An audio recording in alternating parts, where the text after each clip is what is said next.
What is stress eating? How can that overthinking be really managed out here? See, the one thing that really helps with stress and overthinking is your breath. What could be the easiest form of breath work you can suggest our listeners which they can implement to manage their overthinking?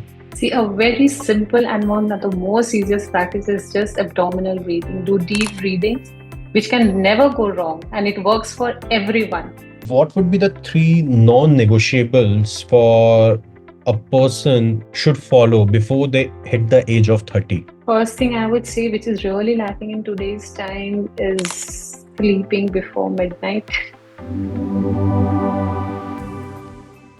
Listeners, we all have been discussing about in our previous episodes different modalities around wellness and how we can manage our stress better.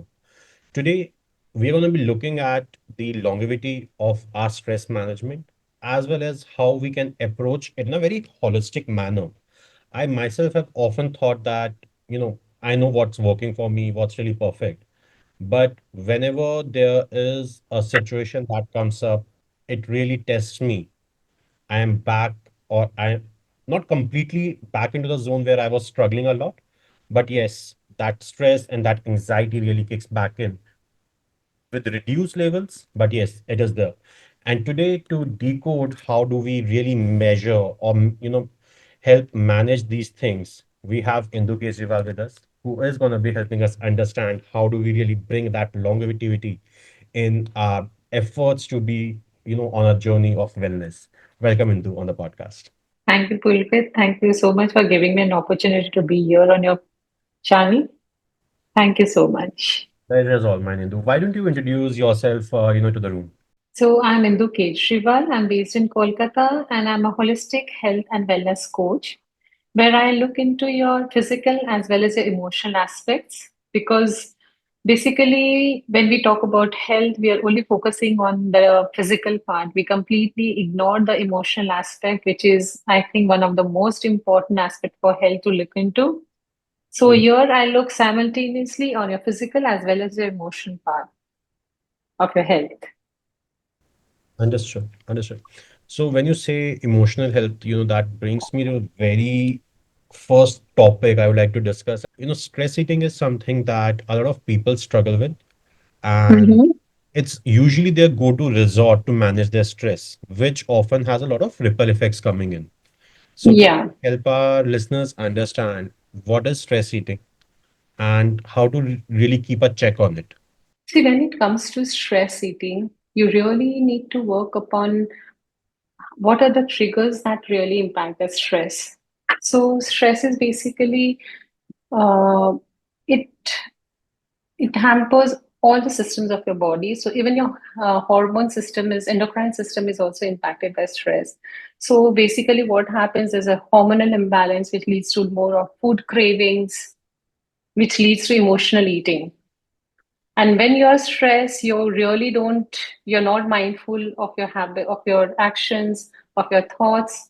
So, first of all, when you want to work on that, you really need to work upon your emotional resilience, how you are supposed to, handle stress, how you're supposed to face the stress. And instead of reacting to the stress, you need to learn how to respond to a stress. So, when these aspects are taken care of, your emotional eating will automatically be taken care of. And you mentioned a very, interesting point into out there that instead of reacting, we need to be responding to the stress. So if you can, Yeah. elaborate a bit on it and help us understand a bit more. See, stress is, we feel stress, we get stress. But in a real terms, we don't get stress, we create stress. Right? Because something might be stressful for me, may not be stressful for you. So it is not about the situation that is stressful, it is how we perceive that situation. Mm-hmm, mm-hmm. Right. So if I tell you an equation, suppose a situation plus our perspective, which is leading to a stress. The situation, the meaning of the situation, which is equal to stress, right? If you change the meaning of that situation, the response to that situation will be different, right? Yeah. So you just have to, instead of reacting, so the Different the distance between your situation and the outcome, which will lead to either your so the distance between is either you react to that situation or you respond to that situation, Yes, right? yes. So you just need to learn to respond to that situation, change the meaning of that situation. So instead of reacting, you respond, and the outcome will be different. Understood. One of the, side effects, or I would say one thing that happens which comes along with stress is overthinking, which Yeah. really, gets us worried, which gets really gets us anxious. And that's now, in order to manage that overthinking, people get into different, I would say, escape mechanism to soothe that out, that particular feeling that's happening.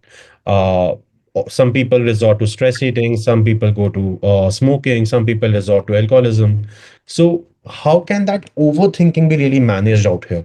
See, the one thing that really helps with stress and overthinking is your breath. Your breath instantly cools down your nervous system. So when you're overthinking, you're basically into your sympathetic nervous system. Hmm. That is your fight and flight mode. So your body has to come back to that rest and digest mode, and to switch over from the fight to flight to rest and digest, your breath is something that really holds on. So deep breathing, if one can practice deep breathing on a regular basis, you'll gradually see a huge difference in your stress levels, in your overthinking. It can really impact hugely on your health when it comes to stress. Got it. Got it. So, what sort of, breathwork can be really implemented that users can do at their end? Because today yoga is not a really important part of the way our lifestyles are being brought up. As a child, very few families have got the breath work as an integral part of yoga. Even for me, it's been now 4 months since I've been practicing breath work on a regular basis. But before that, 2021 was, yes, one of the years where I did it complete for the whole year. But yes, after that, Mm. 22, 23, 24, I really didn't practice it at all. And yes, today I see the difference. So, but I went through to a teacher and he is teaching me how to manage breathwork and what breathwork really works for me. So, what would be the easiest form of breathwork you can suggest our listeners which they can implement to manage their overthinking? See, a very simple and one of the most easiest practice is just abdominal breathing. Do deep breathing, which can never go wrong, and it works for everyone. Deep breathing, when you inhale, see that your abdomen moves away from the spine, and when you exhale, you squeeze your abdomen towards the spine. So, long inhalations and a longer exhalations. Just do this on a regular basis, and you can see a huge difference. And it is one of the most simplest practices, which I would say. Okay. And what's the frequency with which people should be doing this? You can do on a regular basis, even in 15 minutes of regular basis, if you do it daily. I'm sure within 21 days, you'll find a huge difference. But it should be consistent without a gap, and it should be done religiously every day. Just 15 minutes. Practice it for 15 minutes, and you can see a huge difference on your own. I agree. I agree. Just 10 minutes of Nadi Shodhan really helps me out. So Hmm. I can really vouch for it, listeners, where when Indu says just 15 minutes, at once it would look very large, but very big amount of time being asked to take out from your day. So But you can just start with 5 minutes. yep, Just yep, yep. start with five. Yeah. I, If someone cannot do it, you can just start with 5 minutes, and you can see gradually you can increase it. And believe me, it makes a huge difference. Though the I practice is very simple, we don't take simple things in a very serious manner, but try it. And I'm sure like within 21 days, you'll start feeling the difference. And that will encourage you to continue further in your life. I agree. I agree totally. Um, another problem, that we have often seen that's linked with stress is IBS out there. The irritable bowel syndrome. Um, Yeah. and a lot of people are silently suffering from it. Not many people come out and open and talk about it because of the shame or prejudices that might Mm-hmm. be around them. And then again, in a friendly environment, there are a lot of leg pulling happening often. So because of that, people don't really open up, and even they don't know how to identify that it is IBS even.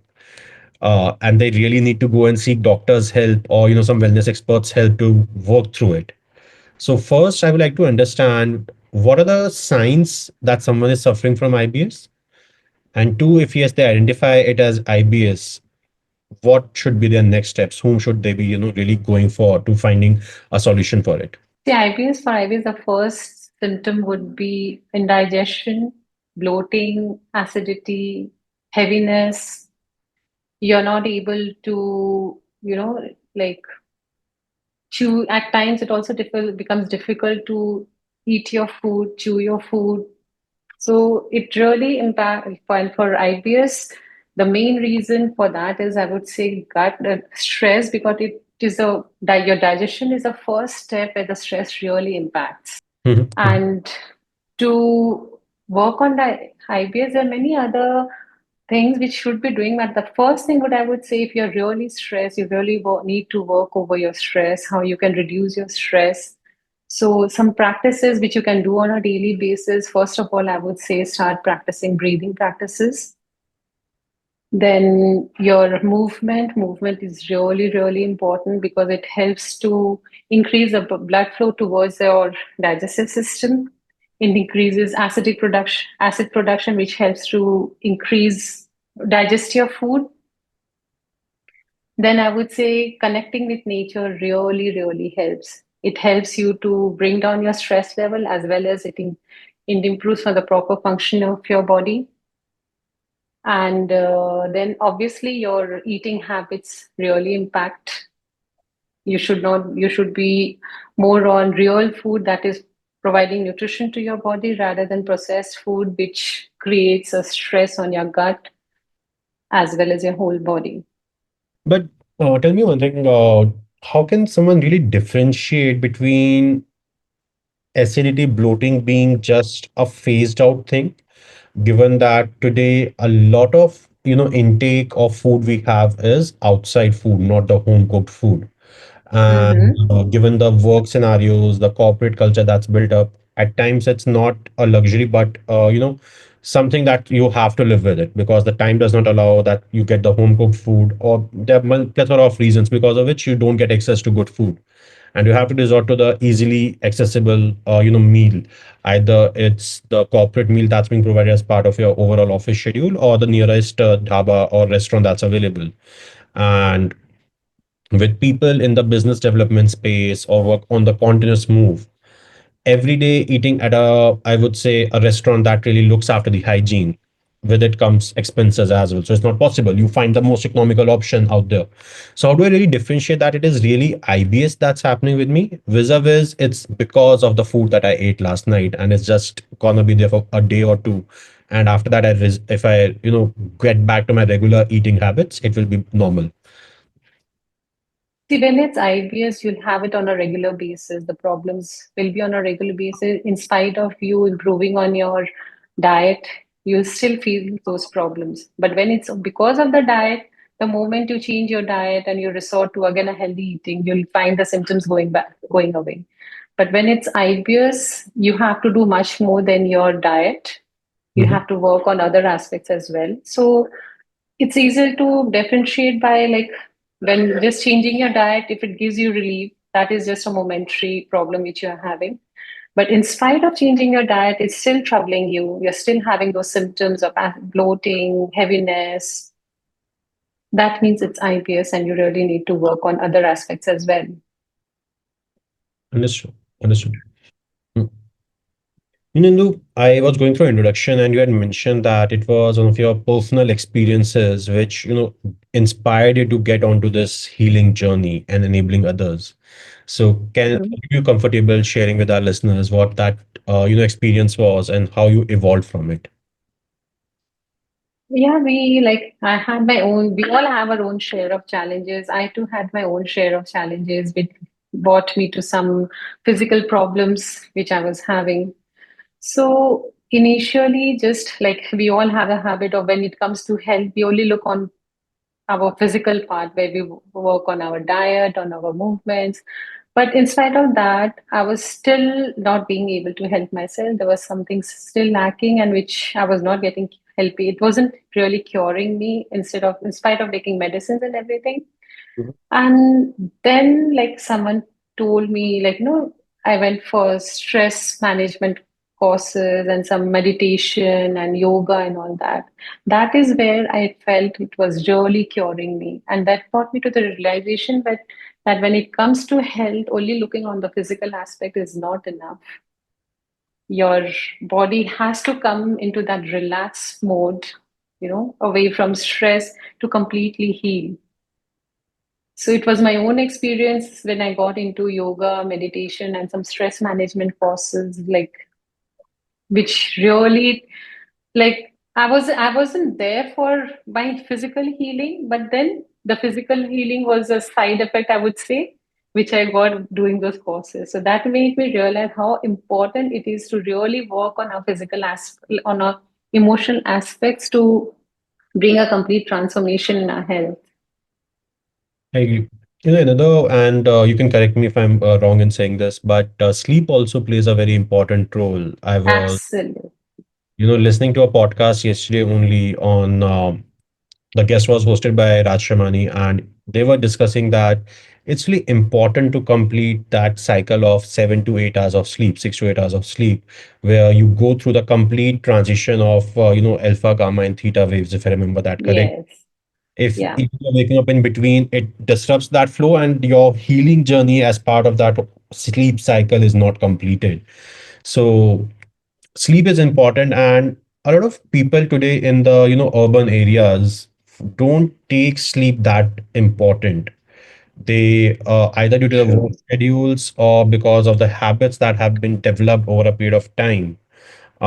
We sleep late, we sleep by 1 or 2 p.m., or at times even I have seen 3 or 4 p.m. people are going to sleep. uh, 4 or 4:30 is my usual waking time now. After a lot of work over the years, I have been able to get in a place where I wake up between 4 to 6. um, and often I find that a lot of my friends whom I know are not early risers are still online on WhatsApp or Instagram. And that's one habit I'm working on changing now for myself as well, that should not be looking at phone the moment I wake up. Uh, True. but yes, I find a lot of them, still online and then going to sleep when it's usually the time to wake up, and then they wake up after 10 or 11. Um, so can you share some side effects, or the ways people can really get a hold of their sleep patterns back? See, sleep is something which is inevitable for our health, having a proper sleep. It is during the sleep that our body goes through a complete detoxification, complete repair. Tissues are repaired, our cells are repaired, and our brain cells, the lymphatic drainage system is the most active during when we are asleep, and the whole body goes through a complete transformation where we are cleansing our body completely when we are asleep. So this is something which cannot be traded for. And nowadays I've seen like people feel okay, 7 to 8 hours of sleep. You go to sleep at 3 o'clock and then you wake up late. But that is not the thing because our body follows a circadian rhythm where we have particular timings for detoxification and for the rest and repair and everything throughout night. So the moment it gets dark, our body starts producing melatonin, which helps to induce sleep. And in the morning, when we expose ourselves to the morning light, our body secretes serotonin, which makes us active. But now, because of the sleep cycles, at night we are awake till late night. Morning we're waking up late. So our hormonal cycles also go into a haywire. The whole system goes into a haywire. So it's not just 8 hours of sleep, it's sleeping and waking up at the proper timing is also very, very important. So, but nowadays people feel no, the work which they can do at night, they cannot do in the morning. But this thing has to be, people should be aware and mindful of the fact that sleep cannot be traded for anything. Like things which If we practice, we can really shift our timing, but we are used to of just like waking late night, like staying awake late and waking up late. But this is something which cannot be traded for.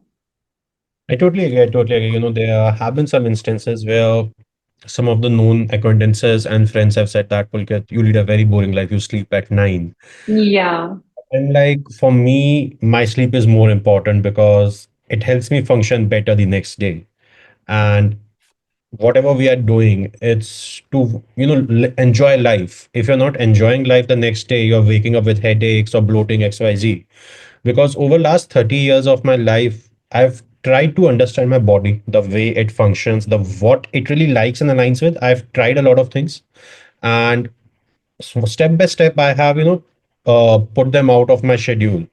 And now I'm at a place where I would say 70-75% I have found things which really align with my body, and I'm more than happy to be following them. I'm not sure how things will evolve in the future years, but yes, it's gonna be my endeavor to stick with the schedule, which is really giving me that energy to work the next day, to have that energy that really keeps me happy now. Now, one thing I've observed is in previous years and this year, the moment I've started following this sleep pattern, uh, I'm less, in a gloomy mood. Otherwise, yeah, very true. usually used to be in a very gloomy or sad mode. And but yes, I find myself more happier now. And this particular shift where the sleeping cycle I have tried working on is really helping me. Yeah, you can really feel the difference. One night of without sleep, and you can just feel the difference. And basically, when it comes to, like you said, you don't feel gloomy because our brain cells detox when we are in sleep. Our lymphatic drainage system is active during our sleep. So your mood also has a very direct connection with your sleep patterns. Like, help me understand one more thing. We are living in an era where access to information is just a click away or just a thought away, I would say today. And with so much information overload happening from across all the channels, how do I really navigate what really works for me? Now, the other day when I went to a friend's office, he was like, Pulkit, you're overweight. You should have papaya every day. I even mentioned in our previous week's episode to the speaker. Now, I know my body does not really work well with papaya. I also saw an Instagram reel after which I tried that for some time, but it didn't work and I had to leave it. So, what would be your suggestion, or how would you really approach it with so much information overload and free advices coming across? How do I really define and navigate my own way? See, everything is personal. Everything which is good for me may not be good for you. And what is good for you may not be good for me. So we have to understand our body on norm. Don't have to just see what's in the trend. Follow what your body like. Your body always speaks to you. We just have to listen to it. So be aware and be mindful of what your body is trying to communicate to you. So you don't have to follow any trends. You don't have to follow anyone else. You just have to follow your body and listen to your body, what it is communicating, trying to communicate to you. And Understood. believe me, your body gives you signals and communicates for each and every activity and each and everything you do. I can vouch So for that. you have to find your right. Agreed, agreed. So I can totally vouch the body really talks to you. It's Yeah. you need to be in a space where you can hear it. Uh, so yeah, the morning 1 hour of yoga really gives me that space where I can feel what's going through my body, and I then accordingly Hmm. keep working on it. Yeah. So basically nowadays everyone is following a trend, what's in the trend. But I think instead of trend, we need to see what our body needs it. Yep, today everyone is running after, those Instagram likes and views and Yeah. comments. They really want that social proof or, social approval before they, just, and because of that, they often get into workouts or schedules which might not really align with their body type. Yeah, yeah, very true. Very Yep, true. So you need to have your own filters. I agree. I No agree. one can understand your body as much as you can. Totally agree. Um, Indu, as per you, which is the most often overlooked aspect of health and can become into a critical illness if overlooked? For that, I would say is emotional suppression. Emotions which are suppressed can really turn into be something that impacts our health unknowingly, which we don't even realize it's impacting, but it can really create hazards on our health. And Okay. if it's not processed in the right way, if it's not looked into it, so it can really create a lot of problems for our health. Can you elaborate a bit? Because emotions before the last half a decade were not even a topic of conversation. They were not even acknowledged. Uh, Yeah. if somebody, a boy, if I talk about from a male perspective, if a boy talks about his Mm. emotions, he was again, taunted with a lot of "Are you a girl? Why are you crying?" and all those things used to come. Yeah, yeah. If a girl was expressing herself, again there were different, uh, taunts being coming out by the people of, and not from the Hmm. outside world, but from the within the family itself. Yeah. So if you can, elaborate a bit how to really navigate the emotional space, and people who really don't understand this, what message would you like to give it to them? See, basically, what happens? Emotions play a very important role in our. Like you must have noticed, whenever we are emotionally down or whenever we are emotionally not feeling good, the energy flow in our body slows down. Right? We feel. Suppose you're very happy, you'll be very energetic. You can do as much as you want. But suppose there's a negative emotion that has creeped in, your energy absolutely goes down. You just Yep. don't feel like doing anything. So emotions have a direct impact on our energy. And we are not only physical body, we are energy bodies because everything in our body, we need energy for each and every function of our body, right? So we see that negative emotions slows down the flow of energy. Now suppose I'll just explain you with a metaphor of a river. Suppose water is flowing in a river, right? It's flowing at its own pace, carrying out everything. Now, suppose if you start dropping some garbage into the river, what happens? The flow of the river slows down, right? And Yep. suppose you keep on constantly, throwing garbage into the river, what happens? After a certain time, your the flow of energy, the flow of water completely slows down, and it becomes a breeding ground for the like for a disease, I can say, right? In Yep. the same way, when negative, we have any kind of negative emotions, we keep throwing that negative emotions in our energy flow of energy. Our energy slows down. And after a certain, and if these emotions are not removed, after a certain time, it completely stops the flow of energy in our body. And the place where and the moment the energy flow slows down, it becomes a breeding ground for any kind of diseases because if the flow of energy becomes stagnant, and this becomes a breeding ground for any kind of diseases. Now if we don't release those emotions, we keep on suppressing them, after a certain time we have different kind, because different emotions impact different organs of our body. And so gradually those stagnant emotions, those suppressed emotions get converted into any kind of diseases because we have not processed them in the right way. We have not removed them from our body.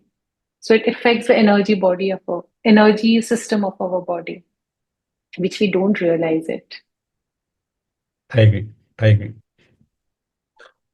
So, as per you, what would be the three non-negotiables for a person should follow before they hit the age of 30? First thing I would say, which is really lacking in today's time, is sleeping before midnight. Something which they really don't pay like importance to is sleeping before midnight. Then connecting with nature. We have absolutely cut off ourselves from nature. We hardly go have take some sunlight. We go in hardly go out in the nature. So this is something which is again I would say is non-negotiable. And third thing is taking care of your emotional health because in today's time these three things have really become which people have started ignoring and we really don't pay attention to it. Stress, emotions, they just take it as a part of life. It is a part of life, but then it has to be processed in the right manner. Yep, yep, yep. So, as per you, what would be, the message to the society or the system builders out there you would like to give for where we can have a generation which is more emotionally intelligent? First of all, I would say to be mindful of each and every challenges we come across. And see, in today's time, stress will come because we are into that competition in that society. But instead of taking stress as why it's happening to me, we need to just change our perspective and understand why is it happening to me and what is it trying to teach me, because every challenging situation, every stress, instead of taking it as a problem, we need to take it as a challenge.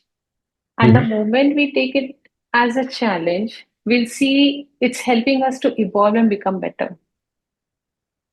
So we just need to be mindful and change our perspective towards every problem that we come across. Just convert your problems into challenges and see how like if each situation helps you evolve and become a better person. So Understood. I feel we just need to change our perspective and understanding of the situation. I understand. Just translate few words, the meaning of few words, like from problems to challenges, from why me to what is it trying to teach me. Mhm, mhm. Help me understand one thing, if we talk about our ancestors, specifically in the Hindu mythology, we have often seen mentions of where, our ancestors used to wake up early around 4 a.m. or 5 a.m., which usually was just a little after the Brahmurat. And Yeah. they used to have a lot of morning rituals. So, which today we don't get to see anywhere, I would say. Probably around 2 decades back, it was still, being practiced, There. but with the current generation, not at all. So, can you shed some light on what used to be the usual morning rituals followed by ancestors, and what are some of those which we really need to do it, even today? So getting up early before the sunrise was something it sets our nervous system in place. When we get up before sunrise and when we see the first rays of sunlight, those were it used to activate our nervous system. It used to activate the secretion of hormones called serotonin, which activates our body. Moreover, when you take the first light rays of sunlight, Mhm. it activates all the energy systems in our body.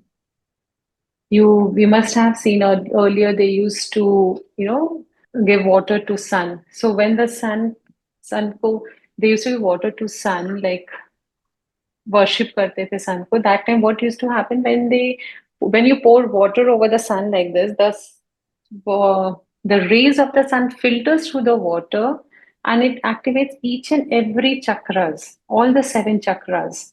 So these things were really, really helpful for activating your whole body, for your mind, for your body. It used to, all your systems of the body would be in place. Your nervous system, your physical body, your emotional body, everything used to be in place when all the chakras are activated. So this was a very important and very impactful ritual of, seeing exposing yourself to the first rays of sunlight and worshipping sun with water. So that was something which was really, really impactful. Nowadays, you see people are suppressed, they are fear, like, and everything is being compromised, like the emotional health and everything is really. Very, very impact. Very, very like the emotional health can be really impacted when all your chakras are well in place. So Mhm. this is one practice which I really feel had a huge impact of exposing yourself to the first rays of sunlight and worshipping sun. We nowadays we do it, but we do it from a point of view of superstitious, that we are worshipping sun with water, but it had a very scientific reason behind that. And nowadays, like when you go on energy healing and you see all the chakras of most of the individuals are suppressed, and chakras are nothing, like it really has to do with the energy system in your body. And when your energy system in your body is suppressed, it impacts every aspect of your being, I would say. Help me understand into one more thing where, a lot of people are not morning person. And again, in order to trying to become a morning person, it becomes really stressful for them because they're not in their own individual self. So, what Mhm. advice would you like to give to those people where if they're not able to wake up on time as per the usual morning routine, what advice would you like to give to them? And they should not be feeling guilty about it. Depends on your routine. Obviously, if your work schedule is such which does not permit you, if you're sleeping late and if your work does not permit you to wake up late, I would say do best what you can. But if possible, if you can, obviously you have to sleep on time to wake up early in the morning, right? So, but if you it's possible for you, if your work schedule permits you to do that, you should take an effort. But if your work schedule does not permit you to do that, do best what you can, because you just cannot change other things. So adapt yourself and take up steps the best what you can do in the best possible options which is available, because you cannot do something out of the way. You cannot just get up early in the morning and the whole day you feel drained out and you don't feel good. So you have to see what is the best possible option available for you. How can the role of family really come into picture when it's about the individual wellness as well as the collective wellness of the family? A family plays a very important role even in your individual being as well as your collective family being, right? If you have a good support system, obviously you can really do well. And when it comes to collective well-being, obviously if you have all the members in the family following a particular routine or particular healthy options, everything becomes really good, like easy for you to follow. And before we conclude, what would be your final message to our listeners? I would say, as a wellness coach, I would say when you're looking into your health, take your mind and body together, because they are like two wheels of the car. Only looking into one aspect which not will not really lead you to a destination of a good health. So if you are very much mindful of your physical being, please look into your emotional being as well, because that is something which you just cannot ignore, you just cannot leave behind, because this is the second wheel of the car. And if you have to reach to a destination of good health, you have to really move on to both the wheels together. But in today's time, we see people are more focused on the physical aspect rather than the emotional aspect. And we are paying attention to what we are eating, how we are moving, but what kind of thoughts we are creating, and how is our emotional, or I would say, mind really impacting our health. We are not really paying attention to it. So your thoughts, your feelings, your emotion play a much more important role than your diet and your physical being. Because if that's in place, everything comes into place. But only if you're focusing on your diet and your movement and not ignoring your emotional health, you may not reach to a destination where you want to reach. I agree. Emotions are, really, I would say, the building blocks for our overall health as well. And understanding them is imperative in today's time when there is so much noise around. It's important Very that we have true. emotions. In that noise, we forget ourselves. We forget to listen to the sound, to the voice of our inner being. Yeah, that happens. That totally happens. And listeners, I would like to say that, your body's talking to you. You listen to it. And for anything that's, really troubling you on an emotional front, we are listening. Feel free to reach out on an anonymous mental health platform and vent out whatever is troubling you. And until next time, stay tuned and please do share your thoughts. And if you have would like to reach out to Indu, details will be in the description below. Please feel free to reach out to her. Thanks a lot.